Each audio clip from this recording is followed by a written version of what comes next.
Hey, I looked through a bunch of games releasing on Steam next month and wanted to share a few that stuck out to me.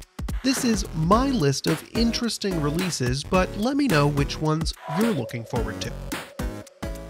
First up, we have Perish, a first-person shooter which includes multiplayer for up to 4 players. It's planned to be out February 2nd. If you're seeing this and you're thinking it looks like Vermintide or the new Warhammer 40k Darktide, then your head is in the right place. Perish is heavily focused on melee combat with a sprinkle of ranged, and I'm giving it bonus points here for being able to kick enemies, always cool. The gameplay locks you into an area and you must complete a task while enemies are constantly spawning. Tight areas for combat where enemies can come from any direction. I played the demo and it's hard to tell. I think Vermintide is better, but that's a really good game, so that's not really fair. This is going to be a lot of fun for a specific audience, especially if you bring friends. Rhythm Sprout, Sick Beats and Bad Sweets is a rhythm action game with a wacky story and original music. It's expected to be out February 1st. I played the demo and, well, it was fantastic. I really enjoyed the thumping music and cute art style. The developers have a silly sense of humor. I mean, you're an onion knight trying to fight sweets, so the game is, of course, goofy. After finishing a level with a mediocre score, I was feeling an itch to replay and do better. That's always a good sign. Looking forward to this one, and I might even pick it up on release. Deliver Us Mars is a narrative-driven sci-fi adventure. This game is from the same developer as Deliver Us the Moon. Now, Deliver Us the Moon had some frustrating moments and some other minor issues, but nothing got in the way of how enjoyable the experience was. I recommend checking that one out if you haven't, but I doubt you have to play that to play this. So I'm feeling optimistic they cleaned that up for Deliver Us Mars. It looks great, as I would expect. The game has a scheduled release of February 2nd. I'm definitely looking forward to this one. Windmills is a Metroidvania with a large focus on the combat. The game has a compelling story where the narrator is retelling the tale as you play it. That's a good way to do it. I got a chance to play the demo and I really enjoyed it. The combat forces you to attack until the enemy is blinking, then you have to block their attack to counter it, and then attack them back again to do massive damage. It's way more complicated me explaining it than it actually is. Also, if you block an attack, you gain health back, so you're not punished too much for making a mistake. Timing is everything here. I'm a big fan of this system, and you can always push forward without backing out to heal. That said, it felt a little rough. Everything could be tighter. Sometimes I struggled to block, but I think that was on me and my inexperience. The release date is February 3rd, and I will be making a video review for Windmills, so subscribe and you won't miss it. Elderand is a Metroidvania coming out on February 16th. I can't find anything else released from this developer out of Brazil, but wow, this looks great. Combat is the focus here, just like in the last one, with a plethora of weapons, including a magic staff. First, as I said, the game looks great with a diverse amount of areas, very colorful. I love seeing more color.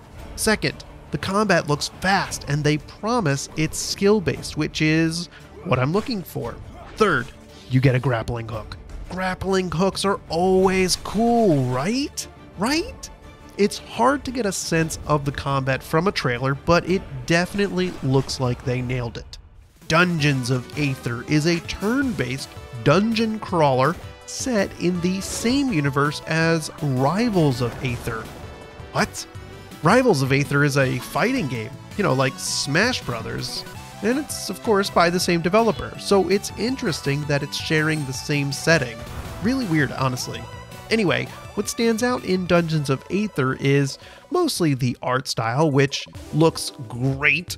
The combat is a dice draft system, so you have to adapt to the pool each turn. The map looks like an overhead view that you move from room to room in.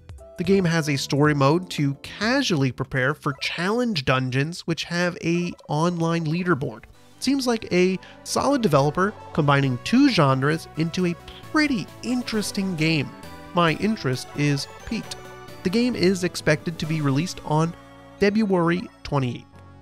Tower Escape is a reverse tower defense game arriving on Steam February 15th. Reverse? What? Instead of controlling the defenses, you control the monsters that are going to be pathing to the exit. While the idea isn't new, Tower Escape plays well. I got a chance to check out the demo, which should still be up if you want to check it out yourself. You get to choose the monsters that will go along the path you create. Except the path isn't as easy to put down as you might expect. There is no undo, so you have to be very careful when placing it. You also have to judge if it's worth adding on extra path to get the items scattered around the dungeon.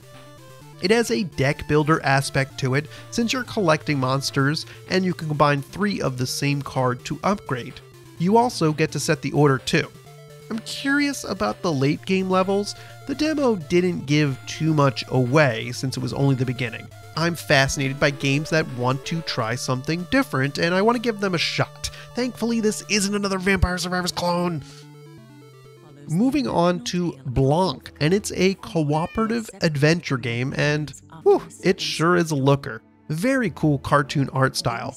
The premise is a wolf cub and a fawn must work together to find their families. First, wow, that's adorable, yes. Second, I'm a sucker for co-op games, there isn't enough of them. And this looks like some light puzzling where you have to work together, to get past a blocked path. It's difficult to judge how challenging Blanc is going to be, but I'm still interested. It releases on Valentine's Day, as always that's February 14th, and might be a good way to spend time with a significant other. The Creepy Syndrome is a collection of horror stories with different pixel art and styles. These stories come out while you're talking to a mysterious psychiatrist, although I might call him creepy. I played the demo and it was interesting.